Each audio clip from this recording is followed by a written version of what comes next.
Good evening, and welcome back to 30 at 6 on Cecil TV. We have another installment of Dialogue with Leadership with Dr. McCarthy.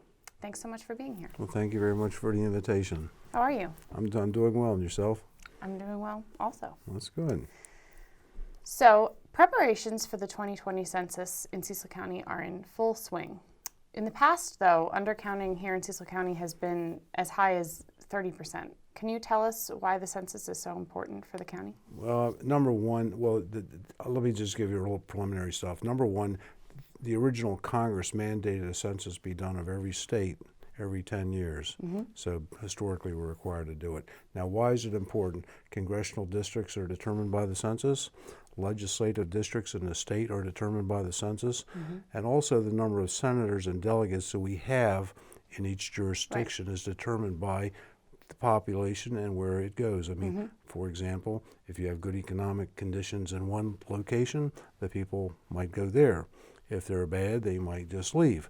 So we need to know where the people are. Now, the main purpose is once we do this, then the monies that are allocated by the federal government are allocated according to the census, where the population is located. For example, appropriations by the federal and state government to states, counties, schools, colleges, libraries is determined by the population and the census of these particular areas. Not only are they, but basically programs which like supplemental nutritional programs, SNAP and WIC are all determined by population and population growth or lack thereof. This is how the federal government allocates money to locales. Now, the other important thing that I can say is if we do not have an accurate census for, let's say, the number of people in the state of Maryland, for example, there's 6 million people in the state of Maryland. The last census, only 73% of those people were counted. If you multiply that number of people, which is roughly 1,600,000 times 1 million times $1,800, we're looking at some serious money that the state is not getting for different programs. Right. For example, road construction, new schools, libraries, and things of that nature. So that's why it's so terribly important for the citizens to make a concerted effort to clearly and accurately demonstrate the number of people that live in their households or whatever apartments or buildings that they live in. Right, and it's also, of You're course, absolutely right. incumbent on the states and the state to allocate resources to Yes, reach exactly. these people. For example, there's like the last census was $675 billion which have been spent. And the thing is, we're entitled to a very large portion of that, and it's important that we get it. Right. I agree. Does that pretty much answer that question? Yeah.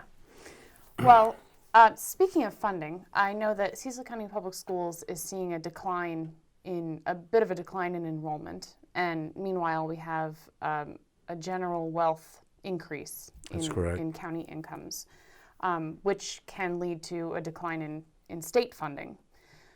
So can you talk about the relationship between a decline in enrollment and maintenance of effort and the county's requests for more school funding, or the public schools request for more funding, how that works together? Well, number one, the maintenance of effort is required by the state, and basically it's a mandate to the counties that they can never withdraw funding to the Cecil County Public School System or any other school system.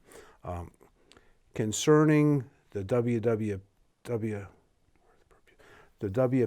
that's the worth per pupil, the county has done financially very well in these last few years, and the state reevaluated how well the counties are doing. Cecil County had the highest increase in the wealth per pupil in the state of Maryland. Wow. Which is, I'm very proud to say that we have, but unfortunately, there's some negative consequences that go with that, is because we have a declining school population and we also have an increasing wealth per pupil in Cecil County, they have elected to basically give us less funding than they normally would. So that amount of money, I don't know what that is at this particular point in time, will be required to be paid by Cecil County to support public education. So that's how that works. Okay. And we will continue to do that. I'm proud to say that we're doing it. Hopefully we will continue to be a leader in the wealth per pupil in the state of Maryland. But we're off to a good start, and hopefully we'll increase the level of education for Cecil County Public School students.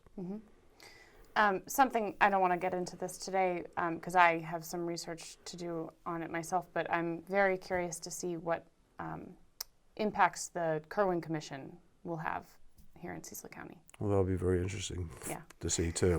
I mean, the government is sworn to veto it if it basically is passed the way that it's anticipated, but we'll wait and see. Right. I think there'll be many changes before it passes through the legislature. Yeah, I think that's probably true. According to the State Highway Administration, the major structural components needed to complete the 272 bridge in Northeast, the one going into Northeast, will be installed this weekend. That's correct. So that's great news for drivers and the town of Northeast. Are there any other infrastructure updates? That's pretty much the major thing. They had some huge piece of steel which was supposed to span the distance between, I guess, the north and the south over top of the railroad bridge, which wasn't quite properly made. Oh. That's been the big delay. But once it's installed, I think that work will resume at a very rapid rate, and hopefully we will have that bridge ready for traffic by the end of the spring Okay. or beginning of the early summer. Well, that'll be great for. Yes, it is. This has the been held up Pennsylvania for Navy. close to 5 years. Yeah, yeah. So, in your State of the County address last week, you talked about your a tax credit that you're proposing for senior citizens and retired military people. What's that about? Well, this is what it's about. When I first came in, I had to raise the taxes in order to balance the budget and pay the bills. And we have balanced the budget for 3 consecutive years without using the unassigned fund balance. Now, that's a pretty important and a very complex maneuver that we've pulled off. During that period of time, we've put Cecil County in much better financial condition, better than it's ever been before. Now we do have the resources, and I would like to basically start to give back the monies that these people have paid in over a period of time. And we're going to do it by helping the people over 65 years of age who are on limited income, who have a house which is under a certain value, and their wages are under a certain value. So we haven't completely finalized exactly how this will be, but we will be the first year of returning to our senior citizens and military people a significant tax refund from their property taxes. So I'm really kind of excited about it, and I think it'll be really an excellent program, and hopefully I can do it more inclusively as each passing year goes by, and the revenues from big businesses we've attracted to town basically start to pay at a higher rate. What do you mean more inclusively? Expanding, like increasing the income Well, threshold? no, maybe more people, Okay. or even possibly reduce the taxes for everyone involved. I mean, I can't say that I can do these things right now, Right. but you have to look at the future, earnings income of Cecil County. When do you think we'll get to see the outline, I guess a closer Well, look at? probably within 1 month, I would guess. Certainly no more than 6 weeks.